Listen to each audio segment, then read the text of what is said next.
छोड़बो नहीं आसान से, मरलो पछीन के ले अइबो भगवान से।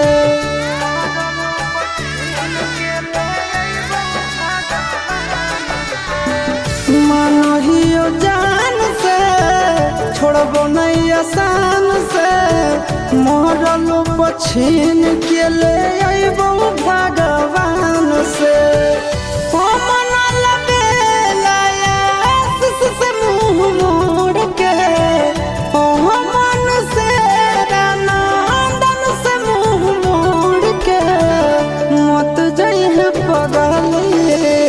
पगला के छोड़ के मत जाइए, पगला के छोड़ के।